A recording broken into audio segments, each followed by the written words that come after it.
জানি না।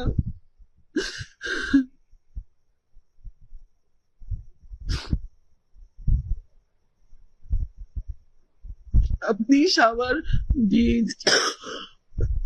কমিউনিটিতে কমপ্লেন দেন। আপু কমপ্লেন দিয়ে কি করবো? আমার পাশে তো কেউ নাই, আমি কারে নিয়ে কমপ্লেন করবো? একা একা আমি কি করবো বলেন?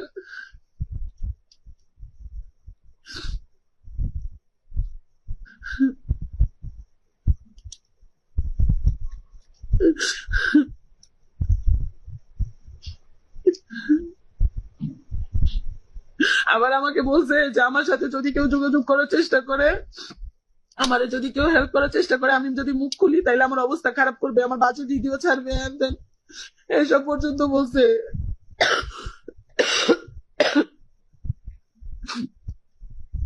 আমরা সবাই তোমার পাশে আছি, আপনারা ছাড়া এখন আমি কি করব বলেন?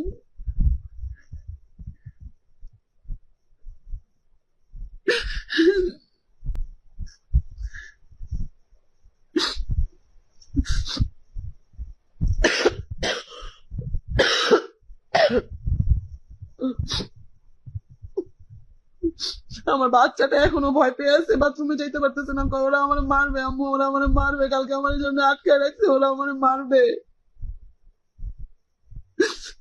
ওরা কে জেলে দিবে আপু বলেন? ওরা যেভাবে মানুষের জিম্মি করে ভিডিও করে রাখছে, ওরা আমার বিপদে ফেলাবে, ওরা আমার গুম করে ফেলে দিবে, আমি আপনাদের সবাই জানাইলাম।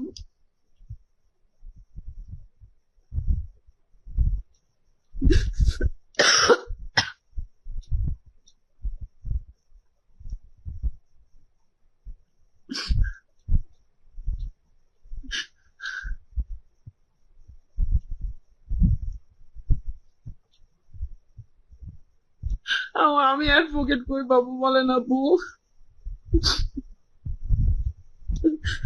আমার ফোনে যা যা ছিল, কালকে আমার ফোন সারা রাত ওদের কাছে ছিল, মানে আমার ফোনে যা যা ছিল সবকিছু ওরা ডিলিট করে দিছে। ঠিক আছে, যা যা প্রমাণ ছিল, হাতের সাথে আমার যে টেক্সট ছিল, কথাবার্তা ছিল, ওগুলো সবকিছু ডিলিট করে দিছে ওরা। ওরা আমারে বাঁচতে দিবে না, আমার ছেলেটারে বাঁচতে দিবে না।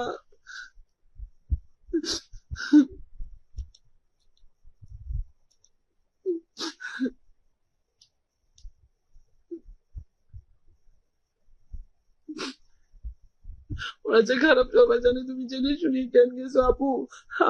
আমি খারাপ মেয়ে, ঠিক আছে, আমি খারাপ, আমার মতন খারাপ মেয়ে নাই, কিন্তু আমি তো গেছি, ও আমারে বলছে আমার সাথে সংসার করবে, আমার বাচ্চাটারে পরিচয় দিবে, এই জন্য গেছি আপু।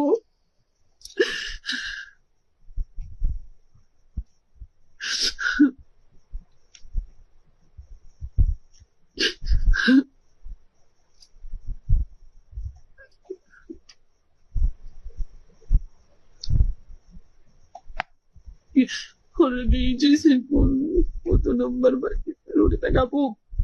ওরা ডিজেছে থাকে, গাড়ি ঢুকছে না, আমি যখন গেছি তখন, আমাকে যখন নিয়ে গেছে তখন রাত্রে, আমি ওটা দেখি নাই, আমি 2 নাম্বার গেট দিয়ে ঢুকছি, ঠিক আছে, তারপর বের হওয়ার সময় আমি 2 নাম্বার গেট দিয়ে বের হয়েছি। আমি যেদিন গেছি ওই দিনের পর থেকে তো আর বের হতে দেয় নাই আমাকে, তারপর থেকে তো টর্চারিং শুরু, তিশার মানসিক টর্চারিং শুরু, আহাদের কালকে রাতে হাত মারধর করছে, ঠিক আছে, আমাকে দিয়ে ভিডিও বানাই নিছে, নিয়ে বলাইছে যে আমি প্রতিটা, আমি খান কি, আমি এসব করে বেড়াতাম, আহাদ এসব কিছুই জানতো না, এসব বলাইছে। আজকে সকালেও এসব বলাইছে, বলানোর পরে ব্লাঙ্ক একটা সিগনেচার করাইছে আমাকে দিয়া।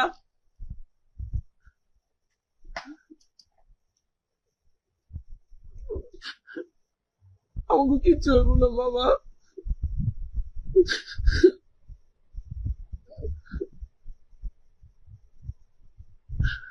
মারলো ধরলো কারণ হচ্ছে আহাদ আমাকে বলছে এসব ভিডিও ছবি ডিলিট করে দাও, আমি দিছি, ঠিক আছে, এখন এগুলো মানুষের কাছে থাকতে গেছে, আমি তো আর ওইটা জানি না, ঠিক আছে।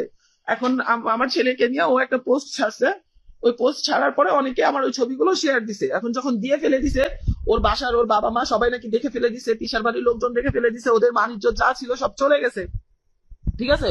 এই জন্য আমাকে বলতেছে, তিশা এসে বলতেছে এই খান কি মাগি, মানে বা যা মুখে আসতেছে তাই বলতেছে, তোর মতন আমি কি তোর মতো, আমি তোর মতন হ্যান ত্যান অনেক কিছু বলতেছে আপু।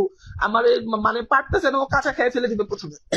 আমি কথা বলতে পারতেছি না, আমি আমার বাসায় নাই, ঠিক আছে, আমি যে বাড়িটাতে থাকতাম ওই বাড়িটাতে আমি নাই।